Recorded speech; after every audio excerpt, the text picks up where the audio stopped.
నిజాంపేట మండల పరిధిలోని నందిగామ గ్రామంలో ఇటీవల నిర్మించిన 765 డీజీ రోడ్లను పనుల్లో భాగంగా కల్వర్టు నిర్మించారు. కల్వర్టు నుంచి వస్తున్న వరద నీరు తమ పొలాలపై వెళ్లడం ద్వారా పంటలు నష్టపోతున్నామని రైతులు ఆవేదనకు గురవుతున్నారు.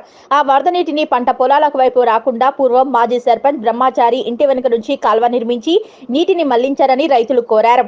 ఇప్పటికైనా పంట నష్టపోయిన తమకు ప్రభుత్వం ఆదుకొని నష్టపరిహారం అందించాలన్నారు. అలాగే ఆ వరద నీటిని బ్రహ్మచారి ఇంటి వెనుక నుండే కాల్వ నిర్మించేలా చర్యలు చేపట్టాలని రైతులు ఆర్ఎండ్బి అధికారులను కోరారు. ఈ కార్యక్రమంలో రైతులు గెల్లు కొమరయ్య, బిజ్జా సంపత్, బిజ్జాదాసు, రామచంద్రారెడ్డి, గెల్లు శ్రీశైలం, సుగుణమ్మ, చోటేమియా, రమేష్, మల్లేశం గ్రామస్తులు ఉన్నారు. ఇక్కడ సాగు విస్తీర్ణకు ఎక్కడ ఆర్ఎండ్బి వాళ్ళు ఎక్కడ పూలు కట్టేది అక్కడ కడితే ఈ ఇంత నష్టపరిహారం జరగదు.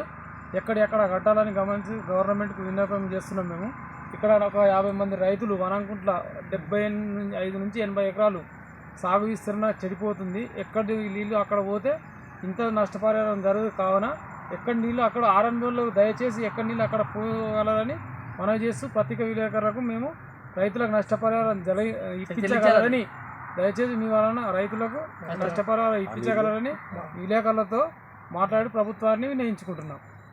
మునిశాతం నుంచి అక్కడ బొమ్మసారింటి గెలవైనవి ఎక్కడికే ఒర్రే పోయేది అటు ఒర్రే కట్ట మిల్లు కట్టిండు. ఇంతమందిని నష్టం చేస్తుండు. అక్కడ వెళ్ళి అటే పోవాలి కానీ ఇటు వస్తే మరి 70 ఎకరాలు మునిగిపోతున్నాయి. ఇటు పొలాలు ఇటుగిట మలిపినా అంటే పురాగానే పోతాయి. ఆడు కూడా మొత్తం వడ్లని లేచిపోతాయి. ఇటు అది రావద్దు. ఆ బొమ్మసారి పైపులు వేసుకుంటాడో సిసి కట్టుకుంటాడో కానీ మాకు మాత్రం ఆ నీళ్ళు మాత్రం మాకు ఇక్కడ వస్తే మాత్రం ఒక్క పొలం ఉండదు. ఇడిచిపెట్టే పోవాలి. ఇక పొలాలు మాత్రం ఉంటాయి. ఇటు ఆ నీళ్ళు మాత్రం ఇటు రావద్దు.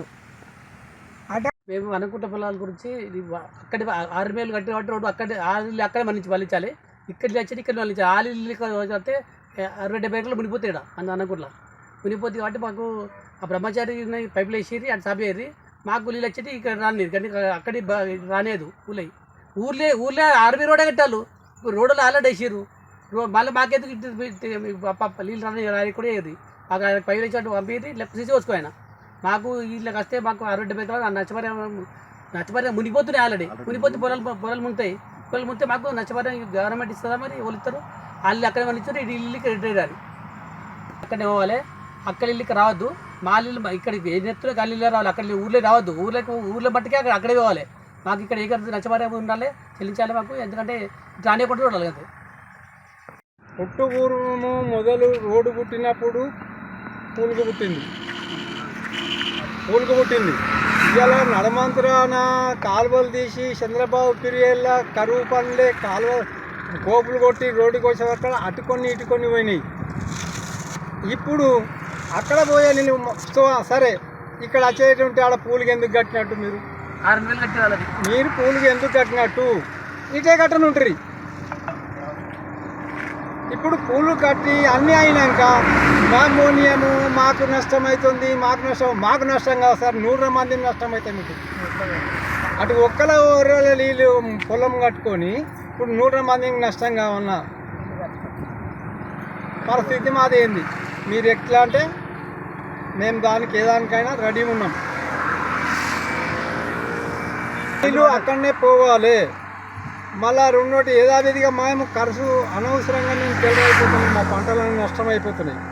ఎక్కడ నీళ్ళు అక్కడ పోయేటట్టే మీరు చేయింది కానీ మాత్రం మమ్మల్ని మాత్రం అది చేయకుంది.